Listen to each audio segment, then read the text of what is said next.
예, 오늘은 크리스마스 이브입니다.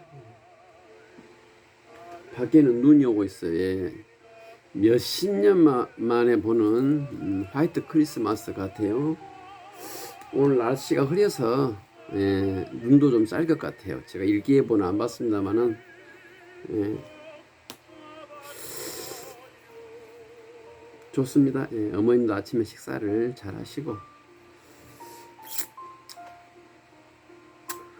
식사 잘 하시는 것이 엄청 좋고 대변 잘 보는 것이 엄청 좋죠. 노인분들 요양하는 분들한테는. 그런데 오늘 참 식사 잘 하셨다. 그러면 자제분들은 아마 흡족하실 거예요. 기분이 좋으시죠. 근데 그 기분이 내 6년간 경험상 24시간 지속된 경우는 거의 없어요. 예. 해보니까 조금만 방심하고 조금만 집중 안 하고 그러면 사고가 터집니다. 예. 식사를 원래 식사 그 자체 잘한 것이 문제가 아니라 식사를 잘 하시기 위해서 그 전에 사전에 작업이 필요하거든요. 근데 식사 잘 하신다고 기분 좋아라고 있다가 그 사전 작업을 게을리 하면은 아침밥은 잘 드셔도 저녁 점심을 안 드시는 경우가 제 경험상 많았어요. 사전 작업이라 하면은 이제 주물러 드리고 관절 운동 해드리고 그 다음에 식전 최소한 한 30분 전에 깨우셔서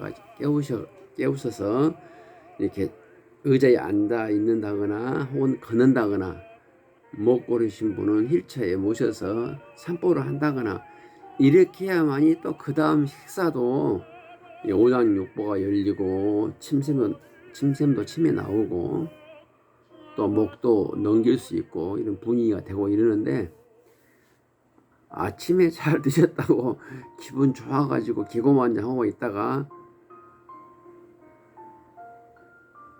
근데 아침에 조금 남은 음식 같이 또 드리고 이래버리면 안 되겠더라고요. 그래서 저는 아침에는 분명히 한 3분의 2 공기 드셨기 때문에 이제 기초 대사량은 이제 충족이 됐죠.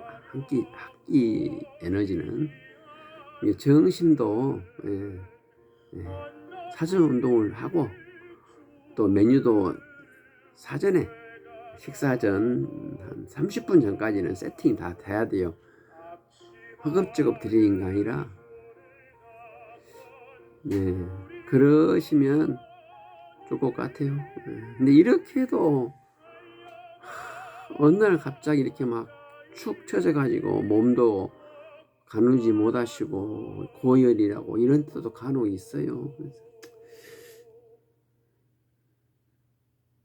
방법은 최선을 다하는 것 외에는 없어요. 조금 극단적으로 표현하자면 수저 한 수저를 목구멍에 넘기기 위해서는 사전 작업이 한 100가지 저는 필요하다고 봐요. 그런 하나하나가 쌓여가지고 첫 수저가 목구멍에 넘어가게끔 한다. 저는 이런 말을 하는데요. 사실 100가지 되겠습니까? 100가지는 안 돼요. 안 되나 마음가짐이 정말로 지극과 정성이 하늘에 닿도록 쌀 씻을 때 밥솥에 쌀을 안 칠 때 그 다음에 예를 들어서 12시에 식사를 하신다면 12시 기준으로 해서 몇 시 전에 밥이 뜸이 떠서 만들어지는가 이런 것까지 매사가 다 첫 수저를 성공하게끔 담겨 있습니다. 거기에 다 연결이 되어 있어요. 제가 해보니까 그래요. 쌀은 저 같은 경우에는 한 1시간 정도 최소 1시간 정도 물에 담갔다가 그러니까 뭐 이 물에 담궈서 밥을 안 친다 이것이 뭐 보리쌀이나 현미를 말하는 게 아니라 일반 쌀을 1시간 정도 이렇게 불려서 안 칩니다. 그리고 수분은 1시간 정도 불렸어도 약간 좀 많다 할 정도로 그렇게 해서 전기밥솥에 넣거든요. 그러니까 이것은 전기밥솥 기능과도 관계가 있죠. 통계적으로 봐서 우리 어머님이 예를 들어서 좀, 좀, 좀 딱딱한 밥을 좋아하신다 이러면 미리 담궈놓을 필요가 없고 수분도 조절해야겠죠.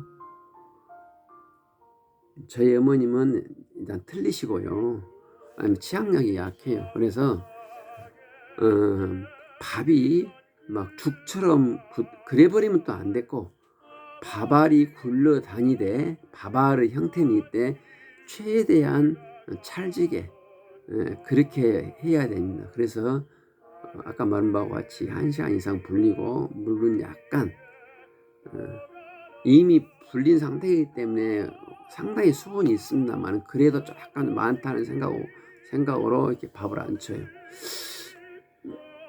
그리고 1시간에서 30분 전, 그러니까 1시에 식사하신다면 12시부터 12시 반 사이에 밥이 완성되도록 그렇게 저는 밥을 합니다. 그렇게. 그리고 밥을 안 칠 때 저는 밥만 하는 게 아니라 무 있죠, 무. 이만한 조각 내가지고 무, 그다음에 감자나 고구마를 섞어요. 가지고 그것을 감자나 고구마가 이제 그 아주 말랑말랑하게 된 상태면 바로 드리고, 고구마가 예를 들어서 밤고구마라든가 무가 분명히 시중에 살 때는 보통 무인데 삶아놓고 보니 섬유질이 있는 것이 있어요.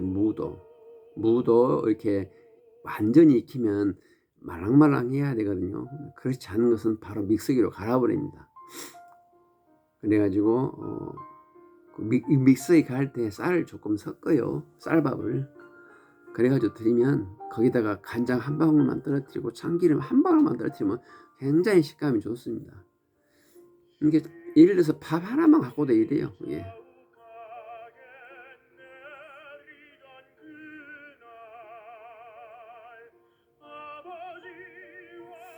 물론 오늘도 그런 과정을 거쳤죠.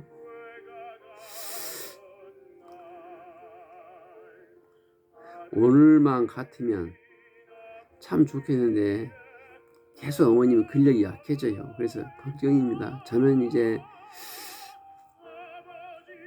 제가 지금 6년 했습니다만 제 욕심으로는 가능하다면 앞으로 한 15년 정도 더 하고 싶은데 제 체력이 따라줄는지, 어머님께서 15년 후면은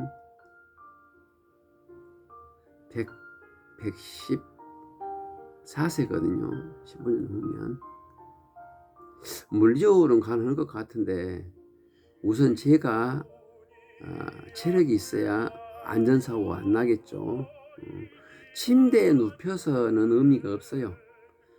침대에 눕혀서 대소변 볼 정도라면 그것은 모르겠어요. 제가 생각하는 가족요양 개념은 아닙니다. 그 정도면 이제 물론 그것도 가족요양 의미가 없다고는 할 수 없으나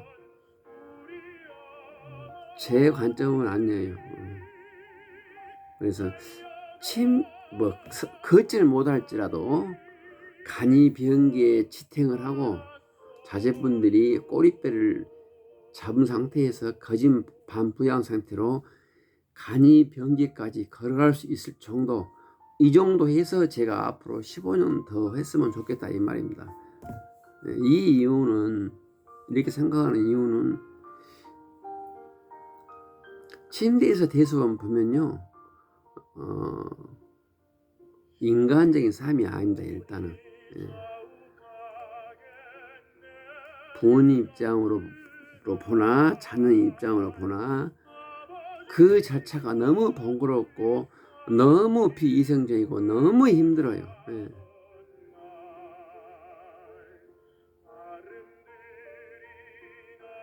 언젠가는 침대에서 대소변을 볼 때가 오겠죠. 예. 그때가 언제냐?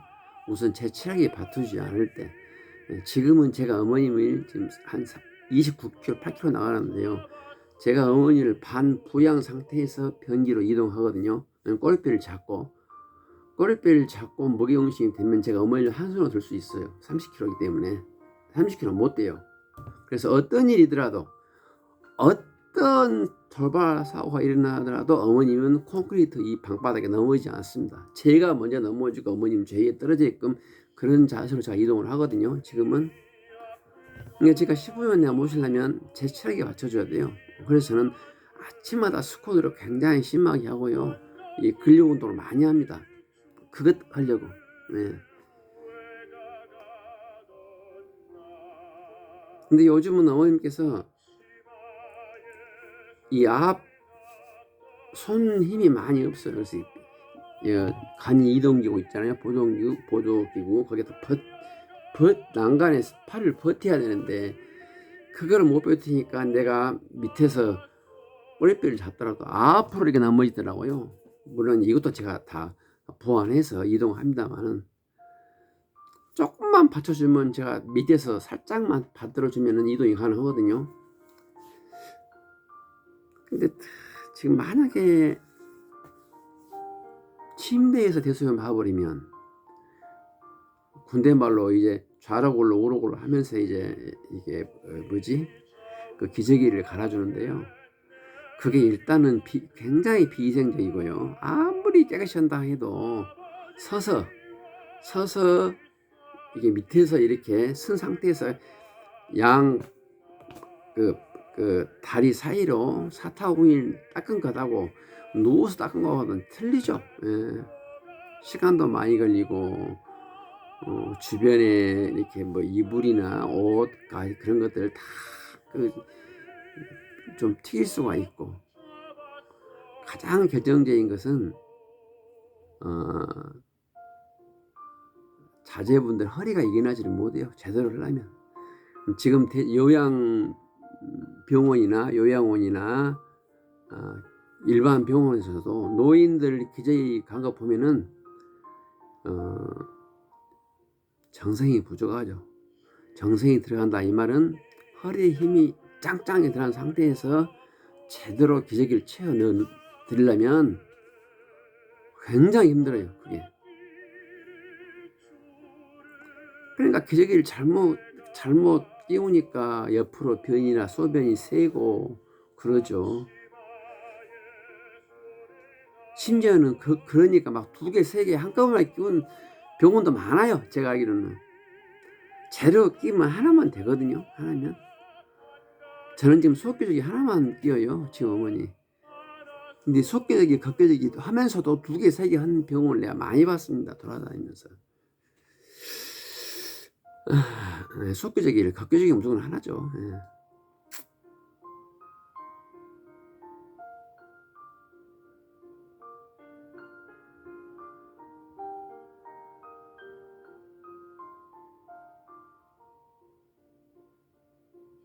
저는 오늘 아침에 어머니께서 뭐 게을스럽게 드신 건 아니에요. 막 옆으로 흘리고 그렇게 드시는데 그래도 한 반 공기는 비웠어요. 오전에. 그러면 성공이죠. 오전에는. 정신대는 아까 12시 11시 반에 아침을 마감했기 때문에 3시간 반 후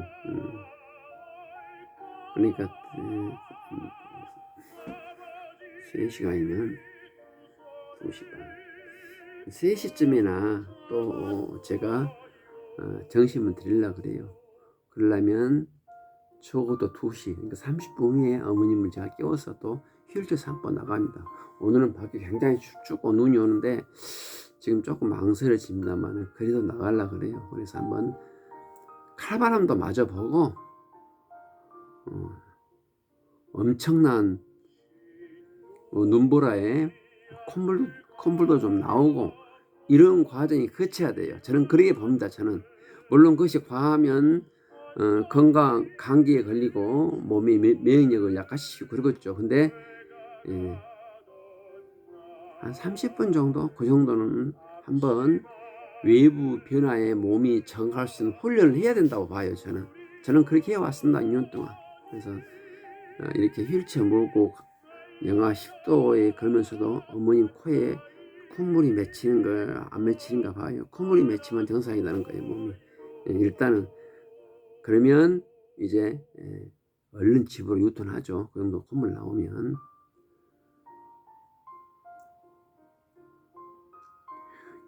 영하 5도 이상 온도가 내려가면은 제가 어머님을 영하 30도로에도 견딜 수 있도록 완전히 아주 싸서 나갔다 옵니다. 다만 이제 코는 일부러 노출되기 때문에 콧물이 나오죠.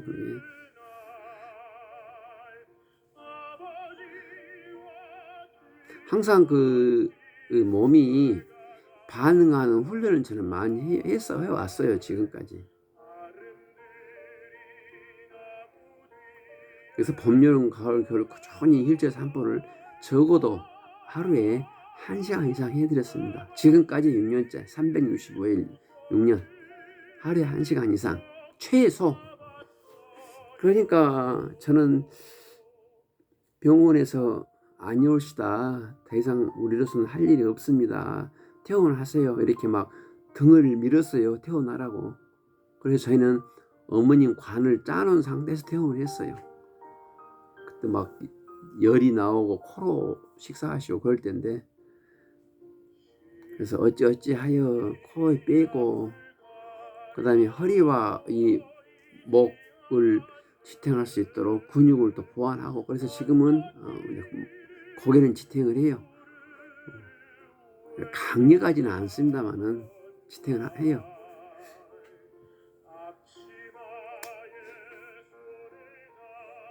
오늘 2025년 12월 25일 6일 후면 또 2026년입니다. 어머님께서 저하고 또 한 해 2026년도 마치 2020년 제가 처음 어머님을 가족요양한다는 그런 흥분과 그런 뭐라 해야 됩니까? 그 무모함이라 해야 됐죠. 저는 사실 가족요양 2년간은요 무모함으로 했어요. 아무것도 모릅니다. 제가. 다만 어머님은 이렇게 몸을 망가뜨린 원흉이 나다. 그래서 내가 문자 그대로 죽도록 어머님을 모심으로써 나의 불효를 속죄하겠노라, 그런 마음 하나만으로 2년을 버텼어요. 그러니까 어떻게 지냈는지 몰라요. 그때는 거짓 잠을 하루에 1-2시간 자면서, 과장이 아닙니다. 코피도 많이 났어요. 그런 그 불효감이 이렇게 엄습을 하니까 그 어떤 상황이 벌어지더라도 이건 내 책임이다. 그것이 앞서니까 제가 어머님을 위해서 뭘 더 해드려야 되는가, 그것만 생각했지 힘들다 그 생각은 하나도 안 했습니다. 어머님이 겨울철에 담요, 이불, 똥으로 범벅 이거 설사를 해도, 물론 처음에는 당황스럽죠. 맨 처음 때는 엄청 당황했습니다. 제가 그 일을 겪을 때 보고만 있었죠. 저도 정신이 나갔어요. 이거 어떻게 할 것인가. 이를 빨리 다 해야 되고, 옷도 갈아입혀야 되고, 목욕도 시켜야 돼야 되고, 온도는 찬데 일반 가정집 욕실 차잖아요. 온도는 찬데 목욕도 해드려야 되고, 어머님 추위 많이 타신데 그냥 막 정신이 없어요. 그러나 대안은 없죠. 나 대신 누가 해줄 사람도 없고, 그래서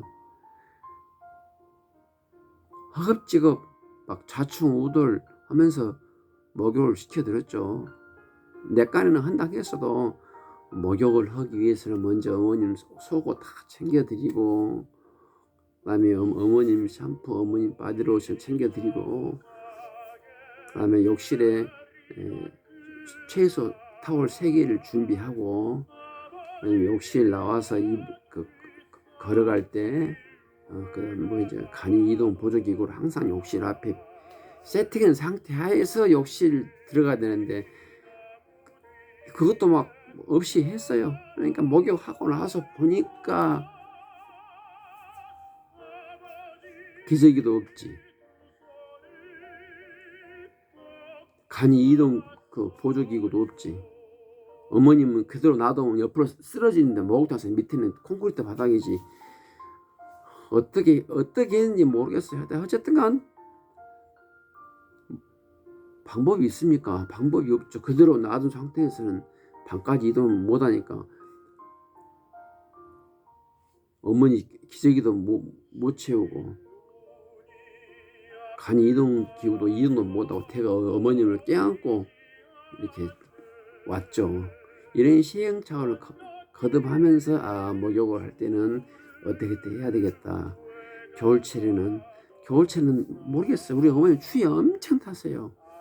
처음에는 100% 탈의를 하고 욕실로 들어갔거든요. 지금은 100% 탈의 안 해요.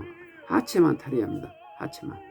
위에는 그대로 옷 입고 가요, 목욕탕에. 그래서 하체를 먼저 완벽하게 씻은 다음에 그때 옷을 벗어요. 그러면 어떤 효과가 있느냐? 하체를 씻는 사이에 이미 온수로 우리 화장실 온도가 올라갑니다. 다소나면 올라가요. 그리고 나서 하체를 벗는 순간부터 따뜻한 물을 한 3분 동안 계속 부어드려요. 그러니까 추위를 안 타시더라고. 이것도 제가 한 3년 차에 알았어요. 이 노하우를. 아무것도 아닌데. 그래서 지금은 어머니께서 목욕하러 갑시다 그러면 별로 거부감이 없어요. 예전에는 좀 있었거든요. 말은 못 하시지만 몸으로 저항을 하시는데 지금은 저항 없죠. 그거 하나 예를 든 겁니다. 하여튼 엄청나게 시행착오를 거치면서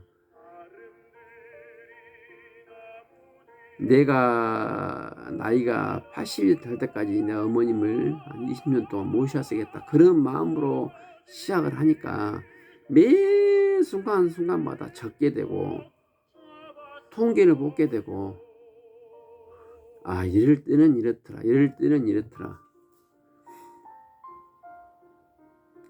이렇게 자꾸 이렇게 고민하고 어머님 자체를 임상실험하면서 최적의 코스를 제가 선택하도록 지금까지 이제 통계를 뽑아왔어요. 어떨 때는 잘 주무시더라, 어떨 때는 잘 못 주무시더라, 어떨 때는 식사를 잘 하시더라, 어떨 때는 잘 못 하시더라. 또 이것도 또 세부로 들어가면 또 다 틀려요. 이게 오늘 점심을 잘 드셨다, 그럼 내일도 이 메뉴로 드리면 잘 드실까? 이런 캐션 마크를 붙이면서 또 한번 시도를 해보죠. 안 드시면 뭐가 틀렸나 또 생각해보죠. 금방 일어나서 내가 몇 분 좀 쉬었다가 드렸나? 세수를 안 시켜드렸나? 세수를 할 때 온도가 적정했나? 세수할 때 세수를 금방 했는가? 한 5분 동안 후적후적 막 했는가? 이런 것 등등 매 하나하나가 전부 다 이렇게 서로 연결이 돼가지고, 아까 말한 바와 같이 식사 첫 수저가 목구멍에 들어가려면 100가지 변수가 좀 있더라고요. 정말 해보니까. 앉는 의자가 엉덩이가 딱딱해야 되는가, 소파해야 되는가, 휠체어 안정근이 더 낫겠는가, 식사하시면서 식사를 안 하시면 어떻게 해야 되는가, 물을 드려야 되는가, 얼려드려야 되는가, 아니면 주물러 드리면서 해야 되는가, 아니면 음악을 틀면서 해야 되는가, 이런 등등 어떠한 고정 변수가 있으면 변수가 몇 개 있어요.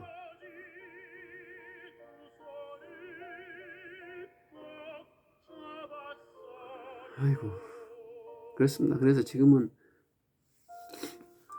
어느 정도 제가 보기에는 51점은 제가 이미 51%는 통계를 확보한 것 같아요. 우리 어머니 관한 한, 우리 어머님은 앞도 못 보시고 걷지도 못하시고 서지도 못하시고 앉았을 때 목은 지탱을 하는데 허리는 지탱을 못해요. 허리는 한 10초 지탱을 할까요? 그러다 넘어져 버리죠. 허리는, 목은 지탱을 하는데.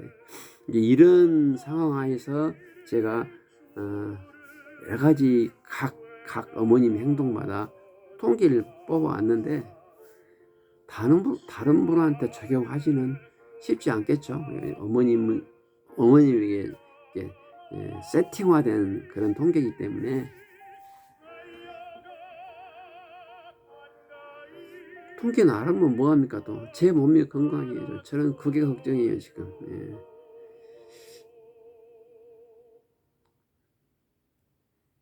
제가 어머님을 앞으로 20년 모시기 위해서 내가 편하려고 여러 가지 통계를 뽑았는데 지금 해보니까 좀 힘든 것이 많이 있어요. 정상 최적의 가족영화를 하기 위해서는 이렇게 해야 되는데 그렇게 하기 위해서는 내 몸이 건강히 안 쓰겠다. 그것만이 제가 지금 요즘 앞서고 있어요. 생각이. 어머님 건강 봐도 내가 건강히 안 쓰겠구나. 그래서 아침에 일어나서 청소하고 어머님 식사 세팅하면서 제가 좀 과격하게 운동을 합니다. 아무리 내가 그 가정 요양에 대한 노하우가 있고 내가 아무리 효심이 있어서 어머니를 극지 모시려 해도 내 건강이 허락하지 않으면 마음이 열리지 않으면 요양의 서비스가 떨어지고 결정적인 것은 안전사고 위험이 매우 높더라고요. 보니까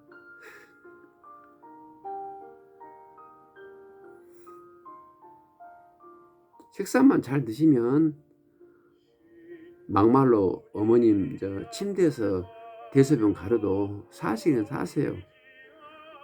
근데 이제 침대에서 생활 안 하시게 하려고 제가 일부러 운동을 시키고 다리를 질질 끌면서도 제가 이 발바닥을 땅에 닿도록 하는 훈련을 막 하거든요. 그 와중에 제가 건강이 약하면 안전사고 납니다. 저는 그것을 알면서도 침대에서 대소변을 보시게 하는 그런 인생을 안 사시게 하려고 제가 계속 훈련을 해요. 제가 일제산보를 하루에 1시간 이상 하는 것도 목하고 허리 근육을 몸을 이렇게 중립저항적인 자세에서 몸을 지탱할 수 있는 훈련을 시키는 겁니다. 그러니까 지금 저렇게 10초라도 앉아 있는 거예요. 이게 제가 식사를 하는데 1시간 30분 걸리는데요. 지금 이 의자는 등받이만 있잖아요. 이것은 옆으로 쓰러지죠. 휠체어는 안 넘어져요. 밑에 이게 어깨 난간이 있어가지고. 이게 지금 휠체어에서 식사를 합니다. 1시간 반 동안 몇 끼당.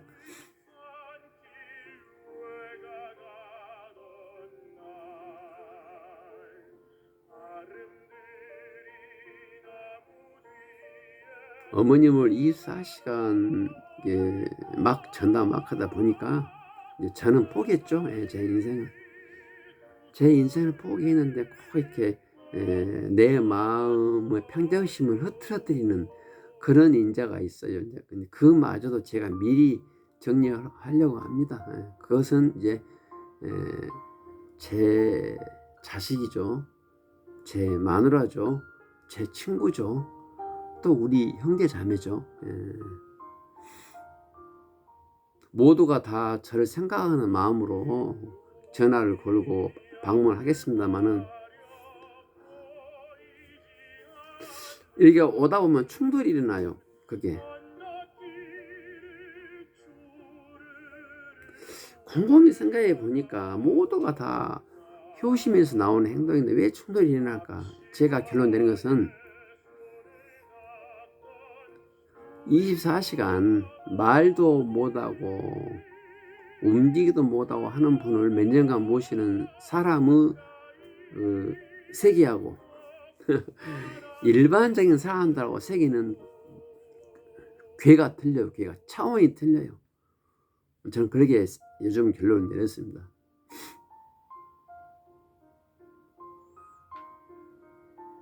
사실 우리가 봤을 때 제 어머님이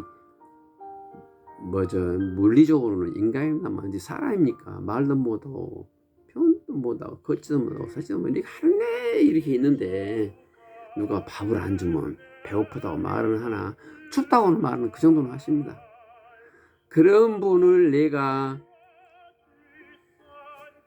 초심과 평정심을 버리지 않고 몇 년 모신다는 제 자신은 저는 보통 우리가 사는 인간의 삶하고는 다른 접근 아니면 하루를 버틸 수가 없어요. 예, 저는 제가 저를 과찬한 것이 아니라 제가 저를 고품위적인 사람을 표현하는 게 아니라 보통 우리가 사는 생각으로서는 아마 뭐랄 거예요. 그래서 아마 동반 자살에 나올 거예요. 저는 제 자신은 나는 없다 이미 결론을 내렸어요. 나는 내가 불효자로서 내가 나를 다시 발견하려면 어머님에게 남은 여생 그야말로 아름답고 편안하게 자연사 하게끔 하고 그 후에 나를 찾자 이렇게 마음먹었기 때문에 모든 나의 세포와 뇌는 거기에 세팅화 되어 있어요 지금. 근데 이제 아까 말은 내가 주변의 변수들은 그렇게 생각 안 하는 것 같아요. 이게 똑같은 효라는 효지만은 적응 방법이 다 틀려요.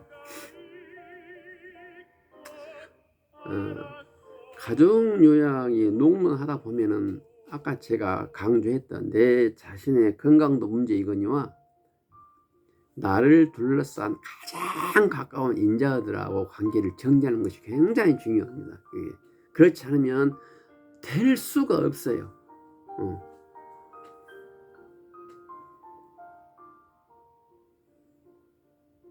말도 못하고 누워 계시는 부모님 앞에서 피부치들이 서로 다투고 싸우고 심지어는 극단을 선택하는 경우가 많이 있지 않습니까? 세상에는. 어느 자식이 자기 부모나 할머니를 싫어하고 가족요양에 대해서 이의가 있겠습니까? 그렇지만은 자기 시각에서 보니까 다른 사람은 언행이 아니다고 생각되고 그렇게 극렬하게 싸우는 것 같아요. 저는 이 부분을 한 요양 3, 4년 차에 극복을 했어요. 예. 모든 걸 다 저는 이제 다 받아들일 수 있어요. 누가 뭐라고 해도. 그렇지 않고서는 내가 못 참겠더라고. 예. 내가 효도 한답시고 불효자가 효도 한답시고 가족요양을 하는데 어머님 아무리 말 못하시는 어머님이라도 앞에서 큰 소리로 싸우는 현상이 된다면 내가 가족요양 하는 의미가 아무것도 없잖아요. 그래서 내가 죽자 차라리 어머님 위해서 내가 죽어야 되고 우리 형제 자매 우리 마누라 우리 새끼들을 위해서 내가 죽어야 돼요. 그래서 완전히 저는 포기했습니다. 그러니까 많이 편해요. 굉장히 편합니다. 무지무지 편합니다. 예. 그런데 이게 많이 편한데요. 간헐적으로 잊을만 하면 또 속을 아주 들썩이며 쑤셔놔요. 그래서 내가 아직 좀 세상의 인연을 다 버리지 못했구나 그런 반성을 많이 하고 이제 새해 2026년도는 이제 완전히 내가 다 전화를 차단하려고 그래요. 집으로 찾아오면은 모를까 아예 전화를 안 해버리려고.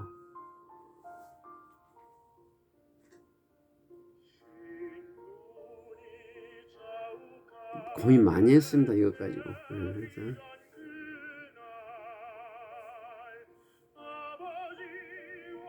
그렇다면 이제 이런 생각을 하게 되죠. 그렇게까지 해가지고 하는 것이 효도냐? 어머님이 제정신이 있다면 그걸 찬성하겠냐? 이런 또 생각을 해봅니다.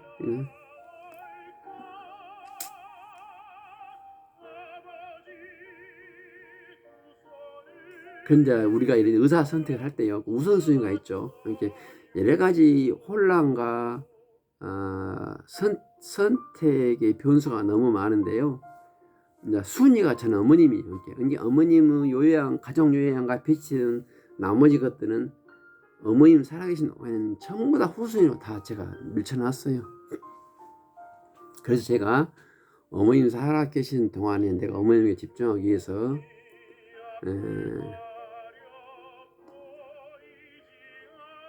나의 신경을 거스리는 우리 친구들, 우리 형제 자매, 우리 애들 전부 다 차단하려고 그래. 전화를. 집이 있으니까 찾아오면 좋죠. 이렇게 찾아오면서 그러면 얼마나 고맙겠어요. 찾아오지도 않으면서 전화로 이렇게 뭐라 하니까 제가 속이 뒤집어지죠. 왜? 자기 어머니고 자기 시어머니고 자기 할머니잖아요. 찾아와야죠. 이렇게 있는데. 그리고 혼자 이렇게 제가 24시간 몇 년간 하고 있으면 찾아와서 좀 주물러 드리고 좀 재롱도 좀 피우고 그러지도 않으면서 말이 앞서니까 내가 너무 힘들다 이거. 그래서 내가 차단한다 이겁니다. 이것을 제가 이제 2026년도부터는 적정 시기에 하려고 그래요. 물론 내 마음이 어느 정도 조금 더 해법을 찾아서 그 세상의 인연들이 내 마음을 혼동을 시킬 때 극복할 수 있을 정도로 내 마음 공부가 됐다면 차단 안 해도 되죠. 예. 그러려고 제가 무척 노력했어요. 근데 어려워요. 어렵고 어려움을 떠나서 사고 날 것 같아요. 예.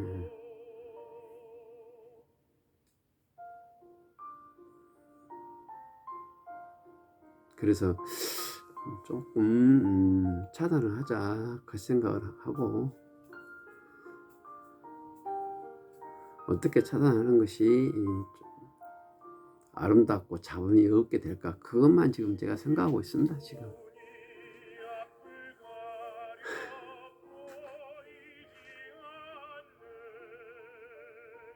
2026년도 제가 1년 전에 딱 이런 생각을 가졌거든요. 내년도 그러니까 이제 2025년도를 말하겠죠. 2025년에도 내가 어머니를 모시고 1년을 버틸 수 있을까? 그 생각하면서 내 자신의 그 초심을 가다듬어 썼는데요. 이제 지금 2025년도를 보내면서 내년 2026년도도 제가 어머님을 올해처럼 정말로 즐거운 마음으로 어머님 인간의 존엄성을 내가 담보를 하면서 즐겁고 재미있고 안전하게 모실 수 있을까? 그러려면 내가 어떻게 해야 되겠는가? 이것을 생각하면서 지금 오늘 크리스마스 밖에 눈이 내린데 눈을 바라봅니다. 안 하려면 모를까?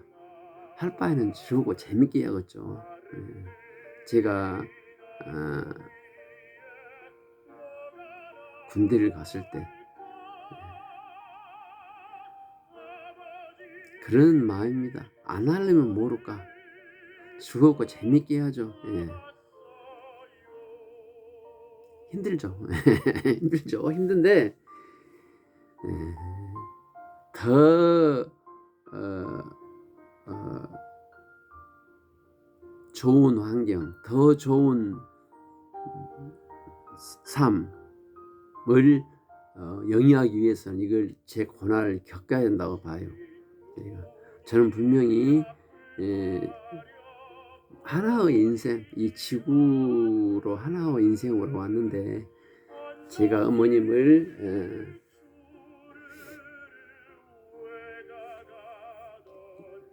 십몇 년 앞으로 더 모시고 내 나이가 80이 됐어도 난 얼마든지 좋은 인생을 영위할 수 있다고 봐요. 이런 생각을 왜 했는 거니? 우리가 50살 됐을 때 아이고 내 인생은 다 끝났다, 내 청춘은 다 끝났다 하면서 망설였는데 지금 제가 십몇 년 전에 나의 50대로 돌아가 보면은 그때로 내가 왜 인생을 새 출발하려고 못했는가, 왜 인생이 다 끝났다고 생각했는가, 이게 후회라고 하지 않습니까? 그리고 지금 보면은 지금 80대 되신 분들도 엄청 활동하는 분 많아요. 그래서 저는 급하게 생각 안 하고요. 어머님 모시는데 그것이 5년이 됐든 10년이 됐든 15년이 됐든 정말로 나 아니면 이 정도는 못할 것이다, 그런 마음으로 조금 더 오버하자면 하늘이 감동할 수 있도록, 하늘이 감동해야 됩니다. 하늘이 감동할 수 있도록 최선을 다하고, 그러고 나서 어머니께서 아름답게 잘한 후 내 나이가 80이 넘더라도 저는 충분히 제 인생의 2라운드를 개척할 수 있을 것이다, 이렇게 생각하고 있습니다. 그러면 또 이런 질문이 나오죠. 야, 이 미친놈아, 80세 넘어서 네가 할 일이 뭐 있냐? 그 네 정신이 제정신이냐? 그 말이 맞아요. 지금을 시각으로 보자 맞습니다. 그게. 근데 없지는 않겠죠. 예. 꼭 저는 경제적인 것만 놓고 말한 것은 아닙니다. 사람이 품위 있게 상위 계층, 상위 욕구를 충족하면서, 여기서 상위 욕구란 것은 어떤 저의 내 자신을 실현하는 욕구겠죠. 어떤 학자가 욕구를 몇 단계로 나눠놨는데 꼭 그 사람의 말이 맞는다기보다도 나는 이렇게 내가 가면 남이 나와 같이 이렇게 먼저 인사하고 같이 인사하고 재밌고 서로가 서로를 인정하고 웃고 즐기는 그런 관계를 유지하는 것이 저는 상위 욕구라고 보거든요. 그것이. 예. 내가 어디 갔을 때 남이 나를 반갑게 맞이할 정도의 내 자신이 그러한 여러 가지 변수를 가진 사람이라면 얼마나 내가 갖고 온 노력을 했겠습니까? 예. 저는 그렇게 살려고 그래요. 80대, 90대를. 예. 항상 나도 누구를 그리워하지 하지만은 남이 내가 오기를 그리워하고, 항상 남이 나를 봤을 때 내가 그들에게 즐겁고 희망이 되고 편안함이 되는 그런 사람이 되기 위해서 지금 여러 가지 준비를 하고 있습니다. 어떤 아이템이 좋을까? 물론 경제적인 부분도 무시를 못하겠지만은 다행히 우리나라는 노년에 대한 기초연금 제도가 있어서 정말 다행이에요. 그리고 또 노인에 대한 의료 부분도 많이 보완이 되죠. 또 경제적인 부분도 많이 보완이 됩니다. 그래서 날마다 고기 먹고 술 담배 먹고 그러니까 그 소비할 정도가 아니다면은 충분히 저는 국가에서 해주는 현재 시스템은 저는 전혀 부족함이 없다고 봐요. 제가 살아보니까 그래요. 예. 돈 쓸 틈이 없습니다. 자기 개발을 하고 텃밭 갖고 있으면 돈 쓸 새가 없어요. 그렇게 하고 있습니다. 이제 어머님 지금 도시니까 또 산보, 휠체어 산보 나갈 시간입니다. 깨서 정신 한번 봐볼까요? 제가 지금 통풍이 와가지고 다리를 약간 못 씁니다.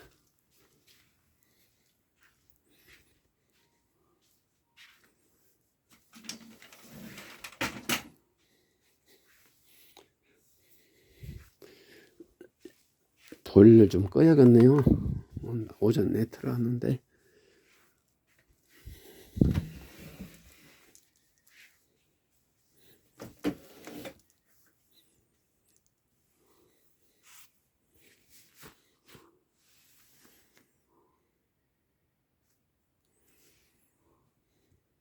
많이 야이었어요. 지금 27, 8km밖에 안 나가요. 부지런히 드리는데 내가 뭘 잘못한지 지금 이것도 제가 지금 계속 체크하고 있습니다. 다음에 뵐게요.